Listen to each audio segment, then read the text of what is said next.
వైకుంఠ ఏకాదశి ప్రాముఖ్యత ఏమిటి?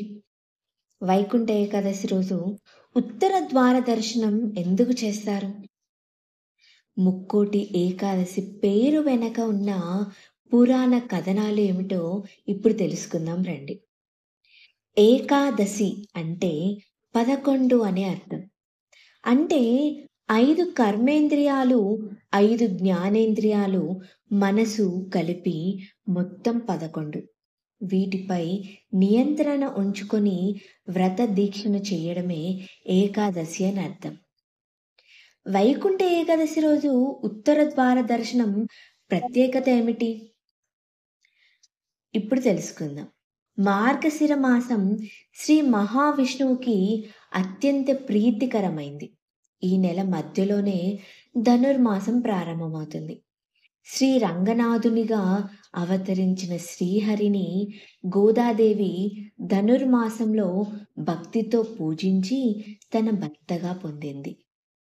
రోజుకో పాసురంతో శ్రీమన్నారాయణను స్తుతించిన గోదాదేవి ఆయన్ని ప్రసన్నం చేసుకుంది. ఇక పుష్యమాసంలో వచ్చే శుక్లపక్ష ఏకాదశిని వైకుంఠ ఏకాదశిని, ముక్కోటి ఏకాదశిని, మరికొందరు పుత్రద ఏకాదశి అని పిలుస్తారు. ఈ రోజున ఉత్తర ద్వారంలో శ్రీమన్నారాయణ్ణి దర్శించుకోవాలని భక్తులు ఎంతో ఆరాటపడుతూ ఉంటారు. ఏడాదికి వచ్చే 24 ఏకాదశుల్లో ప్రతిదీ పవిత్రమైనదే. కానీ వీటిలో వైకుంఠ ఏకాదశి మాత్రం లేదు.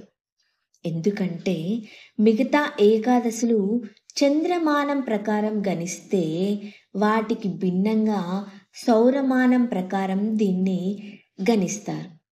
సూర్యుడు ఉత్తరాయణానికి మారే ముందు వచ్చే ధనుర్మాస శుద్ధ ఏకాదశిని ముక్కోటి ఏకాదశి అని పిలుస్తారు.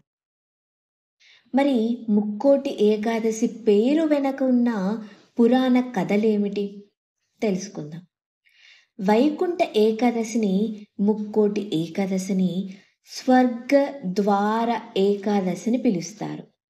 ఈ పేరు వేరు వెనక కథలు పురాణంలో చాలా ఉన్నాయి. శ్రీ మహావిష్ణువునికి నెలవైన వైకుంఠంలోని వాకిళ్ళు ఈరోజే తెరుచుకుంటాయి.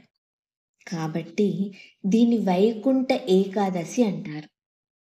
దక్షిణాయనం ప్రారంభం ఆషాఢ శుద్ధ ఏకాదశి నాడు పాల కడలిలో యోగ నిద్రకు ఉపక్రమించిన నారాయణుడు కార్తీక శుద్ధ ఏకాదశి రోజు మేల్కొంటారు. ఇలా మేల్కొన్న స్వామిని దర్శించుకోవడానికి పుష్య మాస శుక్లపక్ష ఏకాదశి నాడు ముక్కోటి దేవతలు వైకుంఠానికి చేరుకుంటారు. అందుకే దీన్ని ముక్కోటి ఏకాదశి అని పిలుస్తారు. దక్షిణాయనంలో చనిపోయిన పుణ్యాత్ములకు ఈ రోజునే స్వర్గంలోకి ప్రవేశించే అవకాశం కల్పిస్తారు. కాబట్టి దీన్ని స్వర్గ ద్వార ఏకాదశి అని కూడా పిలుస్తారు.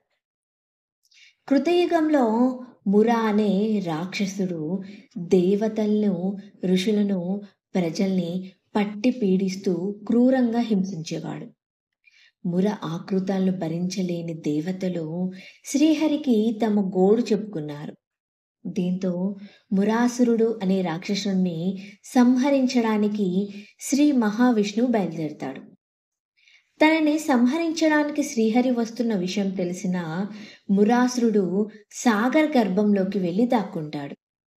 అతన్ని బయటికి రప్పించేందుకు ఉపాయం పన్నిన శ్రీ నారాయణుడు ఓ గుహలోకి వెళ్ళి నిద్రపోతున్నట్టు నటిస్తారు. శ్రీహరిపై దాడికి ఇదే అనువుగా భావించిన మురాసురుడు గుహలోకి ప్రవేశించి స్వామిని వధించేందుకు కత్తి దూయగా ఒక శక్తి ఉద్భవించి మురాసురుణ్ణి సంహరిస్తుంది. ఈ విధంగా దేవతలను రక్షించిన ఆ శక్తినే ఏకాదశి అని నామకరణం చేశారు. మరి వైకుంఠ ఏకాదశి ఎప్పుడు? తెలుగు పంచాంగం ప్రకారం జనవరి 9, 2025 గురువారం రోజున మధ్యాహ్నం 12:22 ఏకాదశి తిథి ప్రారంభమైంది.